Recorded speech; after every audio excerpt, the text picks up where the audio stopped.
क्या आपने कभी सोचा है कि भारत के सबसे ऊंचे न्याय के मंदिर यानी सुप्रीम कोर्ट में कदम रखने की कीमत क्या है। एक आम आदमी के लिए वहां पहुंचना एक सपने जैसा है, लेकिन कुछ लोग ऐसे हैं जिनके लिए वहां की गलियां उनके घर के आंगन जैसी है। आज हम बात करेंगे उस शख्स की जिसकी एक दलील की कीमत करोड़ों में है। एक ऐसा चेहरा जिसने राजनीति और वकालत के बीच ऐसी लकीर खींची है कि आज उनकी संपत्ति बड़े बड़े उद्योगपतियों को टक्कर देती है। जी हां, हम बात कर रहे हैं डॉक्टर अभिषेक मनु सिंघवी की। 5 दिसंबर 2024 की वो सुबह शायद ही कोई भूल पाए। राज्यसभा में उपराष्ट्रपति जगदीप धनखड़ की एक घोषणा ने सन्नाटा खींच दिया। सीट नंबर 222 के नीचे से 500 के नोटों की एक गड्डी मिली। वो सीट सिंघवी साहब की थी। उन्होंने इसे एक साजिश बताया, लेकिन जनता के मन में सवाल कौंध गया। क्या भारत के पावरफुल लोगों के लिए 50,000 की गड्डी सिर्फ एक जेब खर्च है जो कहीं भी गिर सकती है? यह घटना सिर्फ नोटों की नहीं थी, यह उस बेहिसाब रसूख की झलक थी जो सिंघवी उस सिस्टम में रखते हैं। चलिए सिंघवी साहब के चुनावी हल्फनामे के पन्ने पलटते हैं। 2024-25 के उनके इनकम टैक्स रिटर्न के मुताबिक उनकी सालाना कमाई 374 करोड़ रुपए है, यानी हर महीने करीब 31 करोड़ रुपए। जरा सोचिए, जब पूरा देश कोविड में घर बैठा था तब भी सिंघवी साहब की कमाई थमी नहीं। 2021-22 में उन्होंने 290 करोड़ कमाए। उनकी कुल नेटवर्थ 2800 करोड़ के पार है।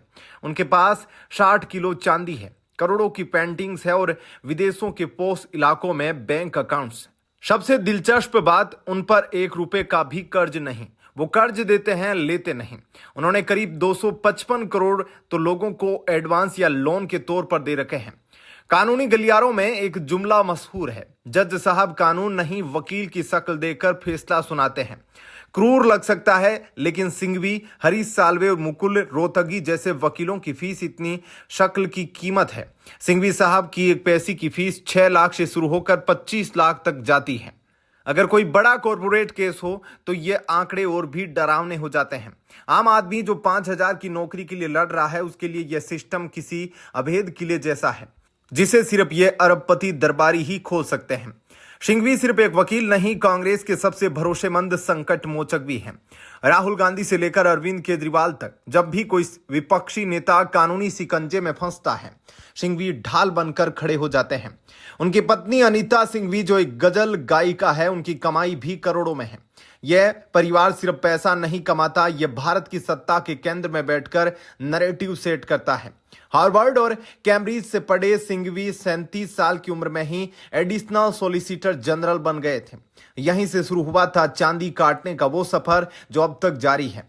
अभिषेक मनु सिंघवी की कहानी सिर्फ एक अमीर आदमी की कहानी नहीं है, यह हमारे न्याय तंत्र का वो चेहरा है जो बताता है कि अगर आपके पास बौद्धिक पूंजी है तो आप उसे सोने की खान में बदल सकते हैं।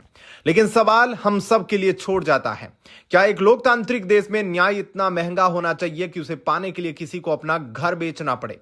आपकी इस पर क्या राय है? क्या वकीलों की फीस पर कोई कैंपिंग होनी चाहिए? कमेंट में अपनी राय जरूर लिखें। वीडियो पसंद आया हो तो उन लोगों तक शेयर करें जो न्याय की तलाश में भटक रहे हैं। सब्सक्राइब करना न भूलें। धन्यवाद।